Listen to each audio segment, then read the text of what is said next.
नमस्कार, स्वागत है आप सभी का डीआरएस इनसाइट्स की आज के प्रोग्राम में। तो जैसा कि आप देख सकते हैं स्क्रीन पर हमें ज्वाइन कर चुके हैं हमारे आज के एक्सपर्ट्स डॉक्टर रवि सिंह, जो कि चीफ रिसर्च ऑफिसर हैं मास्टर ट्रस्ट के। पीएलए अंबाला मैम से भी रजिस्टर्ड आ रही हैं और फाउंडर हैं स्टॉक मार्केट टुडे की। और रचित जी हैं head of research BNK securities के, आज हमें ज्वाइन कर रहे हैं। और अब हम देख सकते हैं स्क्रीन पर हमारे साथ है Mahesh Ojha ji. Mahesh ji VP research and business development हैं Kantilal Chhaganlal securities private limited के। और Mithil Joshi ji senior research analyst हैं सेंट्रम फिनवर्स लिमिटेड के। मैम, कौन से स्टॉक्स इस समय आपके हिसाब से एवरेज करने के लिए सही हैं, जो आपके टॉपिक्स रहेंगे अभी के हिसाब से, और कौन से आपके टॉपिक्स वैसे रहेंगे टू टेक एंट्री? तो मैम पहले एवरेज वाले स्टॉक से शुरू करते हैं। एवरेज स्टॉक पिक्स आपके कौन से रहेंगे? In my opinion, there are two stocks. One is Dixon Tech, जिसमें एक एंट्री के बारे में 9,000 से लेकर 10,000 कमिटमेंट करके आना कि हाँ मतलब हम इसको होल्ड करेंगे। वही मतलब पहले टारगेट सुन लीजिए, 12,000 से लेकर के 18,000 तक के टारगेट हैं। अब इतने बड़े टारगेट, यानी आप मान के चलिए कि 20% से लेकर के लगभग आप 80% गेन की बात कर रहे हो। तो रातों रात तो नहीं आएंगे और ना ही रातों महीनों में भी आएंगे, इसको समय लगने वाला है। इट्स लाइक कि आपको कम से कम 9 महीने तक का, 1 साल तक का समय आराम से जाएगा। और इसमें ग्लोबल फैक्टर्स भी बहुत मैटर करेंगे, but still it's a value pick. तो अगर आप ये लेके चलें डिक्सन टेक में, आप एक एवरेज का व्यू लेकर के चल सकते हैं। ओके, सो डिक्सन टेक के बाद दूसरा स्टॉक कौन सा एक स्टॉक और है तो आईआरसीटीसी अभी 520 के आसपास में है। 520 से 525 की रेंज में कल मिलेगा। इसी रेंज में आप एवरेज करने का अटेम्प्ट करिए। एसएल जरूर मेंटेन कर लीजिएगा। SL is not stop loss, in my opinion sweet loss. तो अपना स्वीट सा जो लॉस है वो मेंटेन करिएगा आप 485 पर। आई थिंक ये इस बार हिट नहीं होंगे। इस बार मैं इसलिए बोल रही हूँ क्योंकि इसने हर बार अपने लोअर लेवल्स को ब्रीच करते हुए आया है। अब एक वैल्यूएशन कंफर्ट लोगों को आने लगेगा, मतलब नया साल भी आ रहा है, फाइनेंशियल ईयर चेंज हो रहा है, तो कहीं ना कहीं इसमें थोड़ा सा एक ट्विस्ट, टर्निंग पॉइंट हम देख सकते हैं। तो अगर आपको एवरेज करना है तो डिक्सन एंड आईआरसीटीसी मुझे लग रहा है खरीद लेना चाहिए। एंड दोनों ही स्टॉक में बाइंग का व्यू है। तो फिलहाल रीना जी, मुझे लगता है कि ये मार्केट ना ऐसी है कि जहाँ पर आपको rather you think of what to buy, you should also be very cautious what not to buy, right? And also what to sell. तो ये चीज आपको फिलहाल समझनी है। तो आपको 2-3 ऐसे सेक्टर्स में गिना देना चाहती हूँ so that you will be well position। अभी कुछ हफ्तों के नजरिए से हल्की रखनी है। One sector is kind defense, second is metals, and third की अगर आप बात करें तो थर्ड सेक्टर मेरी नजर में आएगा आपका लगभग, मतलब उसमें उतना एग्रेशन मत रखिएगा, बट फार्मा अग्रेसिव मत रहिए। इट्स लाइक 2-3 हफ्ते के लिए ही अग्रेसिव सेलिंग नहीं है। But metal and auto is something जहां पर आपको मेटल, ऑटो, डिफेंस, ये 3 ऐसे सेक्टर्स हैं जहां पर उछाल पर फिर बेचना है। ऐसा नहीं है कि इस उछाल में आपको बाइंग करना है। बाकी जहां पर बेचने के लिए आपने सेक्टर सजेस्ट करें। अब मैम कोई ऐसे टॉपिक्स जिनमें अभी एंट्री करने के लिए अच्छे अट्रैक्टिव लेवल्स आपके हिसाब से नजर आ रहे हैं? So one is Chennai petro, जो कि डिस्क्लोजर ये है 940, यस 12 तारीख को 940 पर हमने दोबारा एंट्री ली है। पुराने तो जो हुआ 700 से बाइंग वगैरह, वो तो एक इट्स अ ब्यूटीफुल हिस्ट्री, लेकिन दोबारा अभी वापस से हमने 940 पर एंट्री ली थी 12 मार्च को, और 1000 का पहला टारगेट है, got hit, but still there is a very good probability. तो अगर आप चेन्नई पेट्रो में एक बॉटम बाइंग के तौर पर या फिर एक्सटेंडेड वैल्यू बाइंग के तौर पर अगर आप उसको देखना चाहें, इट इज लाइकली कि आपको 1100 से लेकर के लगभग 1300 के टारगेट को दिखाने वाला है। जबकि जो मैं स्टॉप लॉस देख रही हूँ, जो लॉस की है वो लॉस छोटा है। यहाँ पर सिर्फ 870 रुपए का ही आपको एसएल मेंटेन करना चाहिए। 988 कल की मार्केट जो खुलेगी तो इट इज लाइक कि आपको ये 970 से लेकर के 990 की रेंज में मिलेगा। वहां पर आप बाय कर सकते हैं for the targets 1100 which is 1100 and 1300। तो Chennai Petro is your first top pick. Any other picks ma'am आपकी लिस्ट में हो? एक आप चाहें तो, मतलब चला तो नहीं है, अब चलेगा क्या, ऐसा है इसका, but I would like to go with हुडको। तो आप इसको एक बार देखिए। हुडको इस लाइक की 172 पर है। कल का दिन जाने देते हैं, सिर्फ ऑब्जर्वेशन में रखे अगर हम इसको, तो 165 से 165 से 170 में हुडको हमको मिलना चाहिए, मिल जाएगा एक्चुअली। तो वहां से जो पॉसिबली टारगेट हो जाएंगे स्विंग के हिसाब से भी, यानी 10 से 12 दिन के व्यू पर भी 185 and 200 are the very possible target. इसके बाद इट्स योर कॉल, अगर आप चाहें तो पूरा बेच के निकल जाइए या फिर एक्सटेंडेड व्यू पर ट्रेड रखना है तो रख सकते हैं, बट आगे ये तभी जाएगा जब पूरे PSU स्टॉक्स भागेंगे। रवि जी ये बताइए कि ऐसी कौन सी ऐसी इस समय आपको दिख रही है कि एक का जो आपके कहते हैं ना 3-4 जो सलाह है जो लोगों को माइंड में रखना चाहिए, जो कहते हैं ना कि बस ये तो करना है और ये तो नहीं करना है। चलिए मैम, आपने रैपिड फायर की बात की है ना, तो मैं एक रैपिड फायर राउंड में आपको आज मैं कोई कहानी नहीं सुनाता हूँ, कुछ स्टॉक के नाम लेता हूँ और मैं जल्दी नाम इसलिए लूंगा कि आप लोग रिपीट करके इसको बार बार सुनिए। तो स्टार्ट करते हैं पहले कि किन स्टॉक्स में अभी पोजीशन अगले 15 दिन तक नहीं लेनी है। और मैं ये भी देखता हूँ आपका भी आज मैम टेस्ट होगा कि आप कितनी तेज लिख पाते हैं। तो स्टार्ट करा जाए? चलिए बताइए सर। चलिए ठीक है। MCX जिससे कि अभी आपको यहाँ पर प्रॉफिट बुक कर लेना चाहिए, एग्जिट होना चाहिए। BSC बॉम्बे स्टॉक एक्सचेंज जिससे यहाँ पर आपको एग्जिट होना चाहिए, पोजीशन अभी नहीं लेना चाहिए। वोल्टास जिसमें कि आपको प्रॉफिट बुक कर लेना चाहिए, अभी 2 हफ्ते के लिए यहाँ पर पोजीशन नहीं लेनी चाहिए। श्रीराम फाइनेंस जिससे कि आप 3 हफ्ते के लिए यहाँ पर अपनी पोजीशन एग्जिट कर लीजिए, अभी आपको नहीं लेना चाहिए। HDFC लाइफ, इससे भी आप अपनी पोजीशन को आप चाहे तो अभी होल्ड कर सकते हैं, लेकिन एवरेज नहीं करना है टिल 600 लेवल जब तक यहाँ पर नहीं आ जाते हैं। और साथ ही हैवेल्स यहाँ पर अभी एवरेज नहीं करना है, wait for the correct bottom इस समय होने की उम्मीद करिए। 1270 से पहले यहाँ पर एवरेज नहीं करना है। एक अदानी टोटल गैस जिससे कि आपको दूरी बनाकर रखनी है, जल्दी इसमें एक बड़ी गिरावट के संकेत दिख सकते हैं। जुबिलेंट फूड, खाने का ज़्यादा खाएंगे तो मोटापा भी बढ़ेगा और बीमारी भी। अभी फिलहाल इस शेयर को खरीदा तो ज़्यादा से ज़्यादा नुकसान हो सकता है, यहाँ पर दूरी बनाकर रखिए। SGFC AMC, यहाँ पर भी एक आपको करेक्शन के संकेत दिख रहे हैं, यहाँ पर दूरी बनाकर रखिए। थोड़े से रियल्टी स्टॉक की बात कर लेते हैं। DLF, गोदरेज प्रॉपर्टीज और ओबेरॉय रियल्टी, यहाँ पर इनसे दूरी बनाकर रखिए। अभी फिलहाल 2 से 3 हफ्ते तक इन स्टॉक्स में बाइंग की कोई भी सेंटीमेंट नहीं दिखाई देते हैं। दूसरा स्टार्ट करूं या फिर आप? मैं बता देती हूँ जो आपको स्टॉक्स अभी नहीं लेने हैं। अब देखिए मेरी और आपकी स्पीड मैच करे। MCX, BSC, Voltas, Shriram finance नहीं लेना है अभी पोजीशन। HDFC लाइफ में होल्ड करना है, एवरेज नहीं करना है। सेम विद हैवेल्स, अभी होल्ड करना है, एवरेज नहीं करना और नई पोजीशन नहीं लेनी है। और अडानी टोटल गैस अवॉइड करना है। जुबिलेंट फूड नहीं लेना है। HDFC AMC अभी अवॉइड करना है। फिर आपने बताए हैं आपके प्रॉपर्टी वाले सारे companies, DLF, Godrej properties and Oberoi properties. एक भी मिस नहीं किया मैंने? जी बिल्कुल। आप कौन से लेने ये बता दीजिए, क्योंकि मेरे ख्याल से बहुत ज्यादा लोग वेट कर रहे हैं उसके लिए। पहला स्टॉक जो सबकी फेवरेट है और ज्यादातर मैं कभी रिकमेंडेशन पे जल्दी नहीं रखता, वो है आइडिया। आइडिया वाला जो 9 रुपए का है, खरीदना है। इन लेवल्स पर टारगेट 10 रुपए के पास तक आ सकते हैं। दूसरा स्टॉक है ग्लेनमार्क फार्मा, टारगेट है 2700 रुपए। तीसरा स्टॉक है भेल जिसे मैंने ऑलरेडी रिकमेंड किया हुआ है। चौथा स्टॉक है जिंदल स्टील जिसे कि 1180 के आसपास यहाँ पर खरीदारी के संकेत दिखाई दे रहे हैं। और अगला जो स्टॉक है वो है औरो फार्मा जो कि करंट लेवल पर यहाँ पर अट्रैक्टिव है। PTC, कोल इंडिया और साथ ही टाटा पावर और पावर ग्रिड, ये हैं इस समय आपके लिए वो पावर देने वाले स्टॉक जो कि आपके मार्केट में जितना भी पैनिक क्रिएट हो आपको यहाँ पर सहारा देते हुए नजर आएंगे।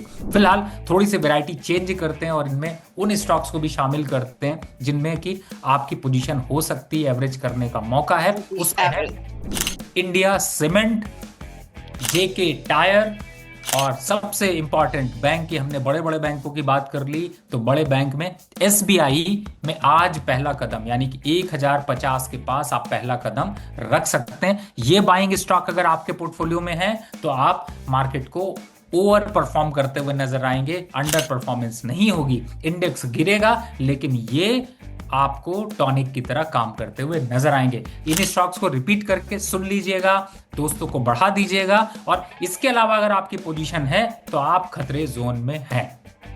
बिल्कुल, डॉक्टर रवि ने हमें बता दिए हैं अब वो अपनी बास्केट से अपने टॉप पिक्स जहां पर आप कर सकते हैं खरीदारी स्टॉक्स की।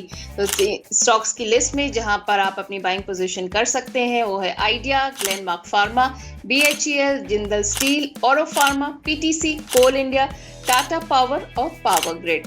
साथ ही में डॉक्टर रवि ने बताए हमें वो शेयर्स और स्टॉक्स जहां पर वो देख रहे हैं एवरेज का मौका बनते हुए।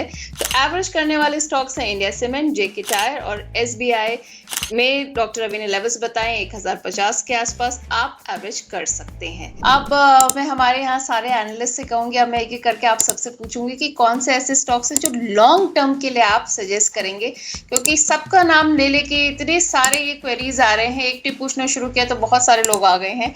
अब महेश जी ये आप बताइए, अगर लॉन्ग टर्म के लिए आपसे पूछा जाए तो कौन से ऐसे स्टॉक्स होंगे जो आप इस समय सजेस्ट करना चाहेंगे? एक अभी रिसेंट लिस्टेड स्टॉक है गॉडियम आईवीएफ। तो ये स्टॉक्स में आज थोड़ा मोमेंटम भी था, तो मेरे हिसाब से ये स्टॉक्स के अंदर एक बाइंग रिकमेंडेशन बन रही है। 75 के बिलो एक स्टॉप लॉस रखना चाहिए अगर आपका व्यू लॉन्गर टर्म है। तो मेरे हिसाब से इंडिया का जो वर्ल्ड का ग्रोथ है वो भी इस सेक्टर के अंदर पॉजिटिवली एक्सपेक्टेड है, और इंडिया के अंदर भी ये टाइप की ग्रोथ जो है पॉजिटिवली एक्सपेक्टेड। तो मेरे हिसाब से ये लेवल पे भी बाइंग कर सकते, थोड़ा डिप मिलता है तो आराम से बाइंग की जा सकती है। तो साल भर का व्यू रखते हैं तो 120 प्लस के टारगेट जो है अपन इसको ध्यान में रख सकते हैं। अभी फिलहाल 94 के करीब करीब आज का क्लोजिंग रहेगा। मेरे हिसाब से हो सकता है कुछ थोड़ा कूल डाउन मार्केट वापस हो 88-90 की रेंज में मिले तो वापस से बाइंग अपॉर्चुनिटी देख सकते हैं। रिसेंट लिस्टेड है, ज्यादा अप भी नहीं है ज्यादा डाउन भी नहीं है, और वैल्यू वाइज भी ठीक लग रहा है। तो मेरे हिसाब से इंडस्ट्री का ग्रोथ भी एक्सपेक्टेड है, और इसके अंदर आप ओवरऑल वर्ल्ड का प्रेडिक्शन देखेंगे तो वो भी एक ग्रोथ की ओर है। तो डेटा सारे पॉजिटिव है, और यहाँ पे अच्छे इन्वेस्टर का सपोर्ट भी है। मेरे हिसाब से ये स्टॉक्स आप लॉन्गर टर्म के हिसाब से एक्यूमुलेट कर सकते हैं। महेश जी क्या आप प्लीज स्टॉक का नाम एक बार दोबारा बोलेंगे? गॉडियम आईवीएफ करके स्टॉक्स अच्छा। का नाम है, अभी रिसेंट लिस्टेड हुआ है। ठीक है, तो रिसेंटली लिस्टेड स्टॉक है ये महेश जी की तरफ से है for long term. Mithil ji what will be your suggestion, अगर हम कहें कि लॉन्ग टर्म का कोई स्टॉक या कोई स्टॉक्स हो जो आप सजेस्ट करना चाहें? देखिए यहाँ पे मैं दो स्टॉक्स के अंदर मुझे लग रहा है कि मोमेंटम हम आगे की तरफ भी अच्छी होती हुई दिख सकती है। करंट सिनेरियोज में भी ये स्टॉक ने ज्यादा करेक्शन नहीं दिखाया, ना कि उल्टे का ज्यादा स्टेबल मोमेंटम दिखाया हुआ है। पहला है एथर एनर्जी लिमिटेड। ये stock continuously higher top higher bottom में फॉर्मेशंस के साथ चलता हुआ दिख रहा है। करंटली हम एक ऑफकोर्स यहाँ पे एक ट्रैजेक्टरी मोमेंटम देख रहे हैं, बट आज के दिन पे भी इसने क्लोजिंग बेसिस पे 740 का एक मेजर लेवल के ऊपर क्लोजिंग दिया हुआ है, जो एक अच्छा कंफर्मेशन है। बट ये स्टॉक को मैं बाय ऑन डिप की तरह देखूंगा। अगर डिप्स पे मुझे 650 और 600 के लेवल्स पे देखेंगे तो ये दो अच्छे अक्यूमुलेशन जोन होंगे ये स्टॉक के लिए। हाई साइड पे हमारे दो पेंडिंग टारगेट्स है जो हम एक्सपेक्ट करें कि आने वाले दिनों में या फिर ओवर द ईयर की मोमेंटम में हमें फर्दर दिखने चाहिए। वो है 800 एंड 930 के लेवल्स, जो प्रोजेक्शन बेसिस है वेव काउंट के हिसाब से। तो यहाँ पे एक्सपेक्टेशन है कि ये स्टॉक ये वो तरीके से मोमेंटम करने चाहिए। दूसरा स्टॉक है सी मैक लिमिटेड। हाँ, सी मैक लिमिटेड, यस। तो सी मैक लिमिटेड देखा जाए तो ओवरऑल ये भी डिफेंस सेक्टर के हिसाब से मोमेंटम में एचएएल की सब्सिडरी फर्म है। मोमेंटम में हमें यहाँ पे भी देखा जाए तो ओवरऑल अभी भी अक्यूमुलेशन जोन पे दिख रहा है, जबकि जब से इसने एक अच्छा खासा राउंडिंग बॉटम ब्रेकआउट दिया था 1060 के ऊपर। तो यहाँ पे हम continuous higher top higher bottom momentum तक तो देख ही रहे। ये भी सिमिलर है, बाय ऑन डिप्स पे देखा जा सकता है 1250 का इमीडिएट सपोर्ट है। कंटिन्यूसली हम यहाँ पे ये डिप देखे जा रहे हो, अभी लास्ट थोड़े 2-3 हफ्तों से भी हम ये लेवल्स पे डिप देखे और कहीं ना कहीं सिमिलर लेवल से मोमेंटम भी दिख रहे हैं। तो मेजर लेवल 1250 और 1200 के देंगे डाउन साइड पे। एक बार हमें क्लोजिंग मिलती है अगर 1420 के ऊपर, तो शायद से फर्दर अपसाइड अज्यूम हो सकता है 1550 और 1600 के लेवल्स के लिए यहाँ पे। ओके, तो ये हो गए आपकी तरफ से एथर एनर्जी और सी मैक लिमिटेड। अब रचित सर लॉन्ग टर्म के लिए ये शॉर्ट टर्म नहीं है तो लॉन्ग टर्म है, तो अब आप बताइए कौन से ऐसे स्टॉक्स रहेंगे? देखिए मैम, स्टॉक्स नहीं मैं कर पाता हूँ, स्टॉक कर लेता हूँ, एस ठीक हटा है। देते हैं अपन उसमें से। देखिए आदमी इंसान जो ना, मैं बहुत कंजर्वेटिव और अगर देसी भाषा में बोला जाए तो डरपोक किस्म का हूँ। मुझे एक ही स्टॉक है अभी जो अच्छा लगता है और बहुत इजी टू गेस है। अपने आप में एक पूरा सेक्टोरियल कॉन्ग्लोमरेट है, रिलायंस इंडस्ट्रीज। यही एक काउंटर है जो मुझे ऐसा लगता है कि इस पूरी ग्लोबल सिचुएशन को ढंग से पार करता हुआ जाएगा। मगर अभी ये चल रहा है 1408 रुपए, 1408 लेवल्स पे चल रहा है। यहां पे बाइंग नहीं करनी है। इसमें बाइंग हमें चालू करना चाहिए जब ये आएगा 1328, 1328 रुपए जब ये आएगा तब हमें बाइंग करना चालू करना होगा। और बाइंग हम कंप्लीट कर सकते हैं 1214 रुपए के आसपास।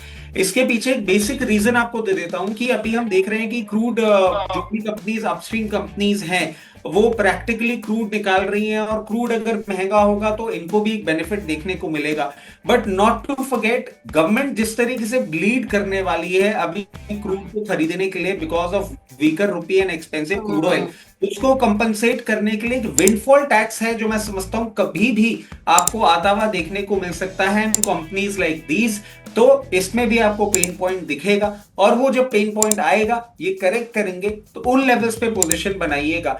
और क्योंकि हम 5 साल की बात कर रहे हैं, मैं कहता हूं कि अभी थोड़ी सी सिचुएशन ठीक होती हुई दिखेगी आपको, तो 1640 पहला लेवल होगा। और इस ईयर एंड तक अगर ट्रम्प साहब का कुछ सेटलमेंट हो जाता है तो हमें 2000 तक के भी लेवल्स ये दिखाने का दमखम रखता है। चलिए, तो ये हो गई रिलायंस आपकी तरफ से लॉन्ग टर्म के लिए। अब हमारे शो का वो सवाल जिसके लिए सब लोग करते हैं इंतजार, वो है आज के टॉप पिक्स। हमारे लॉन्ग टर्म वाले नहीं है, ये टॉप पिक्स हैं क्योंकि बहुत सारे लोग, सब लोग लॉन्ग टर्म ही नहीं देख रहे हैं। तो मैं आप सबसे अब रची जी एक और ढूंढना पड़ेगा आपको तब तक। तो पहले मैं महेश जी से लेती हूँ। महेश जी, ये तो लॉन्ग टर्म के लिए आपने बताया, पर अगर अभी हम पूछें आज के हिसाब से कौन सा ऐसा टॉपिक है आपका जो आप हमारे दर्शकों को देना चाहेंगे? ये 2 स्टॉक्स है जहाँ पे आज मोमेंटम भी बना हुआ था और फंडामेंटल्स भी मुझे कहीं ना कहीं पे अच्छे लग रहे थे। 2 स्टॉक्स है, पहला है डोडला डेयरी। तो डोडला डेयरी के अंदर ये लेवल 1050 से 1075 की रेंज में बाइंग एक एरिया बन रहा है, वो एक अच्छा बाइंग जोन बन रहा है। 940 का स्टॉप लॉस रखेंगे, थोड़ा सा मीडियम टर्म थोड़े सेशन और बढ़ाएंगे। मार्केट की वोलेटिलिटी 1250 फर्स्ट लेवल होगा और 1250 के ऊपर निकलेगा तो ये 1400 प्लस के लेवल भी बता सकते हैं। इसमें ज्यादा कुछ नहीं है, ट्रम्प भी इसमें कुछ नहीं कर पाएंगे, ना कोई ग्लोबल वोलेटिलिटी का इतना ज्यादा इम्पैक्ट रहेगा। तो रंजीत जी भी आराम से इसमें बाइंग कर सकते हैं। दूसरा स्टॉक है आईटीसी होटल। तो आईटीसी होटल वैल्यूएशन वाइज भी देखेंगे तो काफी कंफर्ट जोन में है मेरे हिसाब से। ये इंडस्ट्री एक ऐसा है जो कंटिन्यू चलता रहेगा और आईटीसी के ब्रांड भी वैसी है कि जहाँ पे आपको कंफर्ट आ जाता है बाइंग। ये 150 से 160 ये रेंज के अंदर जब तक मिल रहा है आप आराम से इसको बाइंग कर सकते हैं। 130 के बिलो एक स्टॉप लॉस। अपर साइड में फर्स्ट लेवल जो बनेगा 168 के ऊपर निकलेगा तो 180 और 180 के ऊपर निकलेगा 200। बेसिक वैल्यू इसकी जो बढ़ती है सर 230 260 की रेंज में बेसिक वैल्यू बढ़ती है। तो अगर इसको कोई लॉन्गर टर्म भी रखता है तो मेरे सबसे कोई प्रॉब्लम नहीं है, साल भर का नजरिया रखेंगे तो वो टारगेट भी ध्यान में रख सकते हैं। तो ये 2 फंडामेंटल पिक है। टेक्निकल भी थोड़ा सपोर्टिव आज बन रहा है तो ये 2 पिक को ध्यान में रखा जा सकता है। चलिए, महेश जी के आज के टॉपिक्स है Dodla dairy and ITC hotel. Mittal ji, आपके आज के टॉपिक्स कौन से हैं डीआरएस इनसाइट्स के दर्शकों के लिए? तो पहला पिक है ऑफ कोर्स मेरी तरफ से होगा, वो है कोल इंडिया। कोल इंडिया में हमने continuously strong higher top higher bottom momentum देखा हुआ है जब से इसने अपने कंजंक्शन जोन के बाहर निकला हुआ है, जो था 412 से लेके 371 के बीच का। तो करंटली 455 के आसपास पे है। यहाँ पे मोमेंटम हमें अभी भी लग रही है कि पॉसिबल मोमेंटम और फर्दर हम देख सकते हैं, जो कि आज के दिन पे हमने रिकवरी मोड भी देखी थी प्रॉफिट बुकिंग के आने के बाद में। तो एक बार वापस अगर ये 463 464 के ऊपर निकलता है तो हम यहाँ पे वापस थोड़ी अपसाइड रिज्यूम देख पाएंगे। 475 और 490 की तरफ हम यहाँ पे हायर साइड एक्सपेक्टेशंस रख रहे हैं। दूसरा स्टॉक जो है वो एक्चुअली हम लॉन्ग है, वो है जेएसडब्ल्यू स्टील पे। जेएसडब्ल्यू स्टील ने अपने 200 डे मूविंग एवरेज से अच्छी खासी बुलिश हरामी फॉर्मेशंस बना के कंटिन्यूसली मोमेंटम यहाँ पे हमने हायर टॉप देखी हुई है। आज थर्ड डे था। अगर डिप पे 1160 या फिर 115 जीरो के आसपास में मिलता है और रिवर्सल सिग्नल्स मिलते हैं, तो बाइंग अपॉर्चुनिटी यहाँ पे देख सकते हैं। RSI पे पॉजिटिव रिवर्सल भी बना हुआ है, तो कहीं ना कहीं अगर मोमेंटम यहाँ पे कंटिन्यूड रही तो हमें फर्दर देख पाएंगे अपसाइड पे 1230 और 1270 के levels on higher side. Okay, तो दो पिक्स हैं आपके भी, कोल इंडिया और JSW स्टील। अब रचित जी, आपका नंबर है, बताइए आज के आपके टॉप पिक्स कौन से हैं DRS इनसाइट्स के दर्शकों के लिए। मैम फिर से मैं रिक्वेस्ट करूंगा, एस हटा दीजिए, इतनी देर में बहुत मुश्किल से एक ही कॉल निकाल पाया हूँ। तो कोई बात नहीं, जिस डायरेक्शन में मार्केट देख रहा हूँ उस डायरेक्शन की ही कॉल है, क्योंकि इट्स अ ट्रेडिंग बेट। और IDBI बैंक पे हम नजर डाल सकते हैं। जिस तरीके से ये पोजीशन है, इसमें दो चीजें हैं, जिसे हम बोलते हैं ना करेला, वो भी नींद चढ़ा। प्रैक्टिकली एक डेवास्टेटिंग न्यूज आई जिसके चलते हमने एक डाउनसाइड देखा, और बैंक निफ्टी में हम जिस तरीके से एक शॉर्ट पोजीशन लेके बैठे हुए, ये सबसे सेफ शॉर्ट बेट है जो मैं समझ रहा हूं अभी हमको देखने को मिल रही है। करंट लेवल्स पे हम शॉर्ट जा सकते हैं, और जिस तरीके से पोजीशन है 74-75 लेवल्स पे चल रहा है, यहाँ पे आप ले लीजिए अपनी शॉर्ट पोजीशन। सबसे पहला टारगेट आपके लिए निकल के आएगा 66, और 66 को ब्रीच करने के बाद ये 58 लेवल्स तक भी जा सकता है। जहां तक बात है स्टॉप लॉस की, स्टॉप लॉस आपका बहुत है पास, 84 के स्टॉप लॉस के साथ आप इस शॉर्ट पोजीशन के साथ आगे जा सकते हैं। ओके, तो आज के हमारे सारे एक्सपर्ट्स ने दे दिए हैं इस हफ्ते के अपने टॉप पिक्स, और यहाँ पर मैं अपने सारे एक्सपर्ट्स का बहुत बहुत थैंक यू करना चाहूंगी कि आज आप हमारे शो पर आए, आपने अपना वक्त दिया।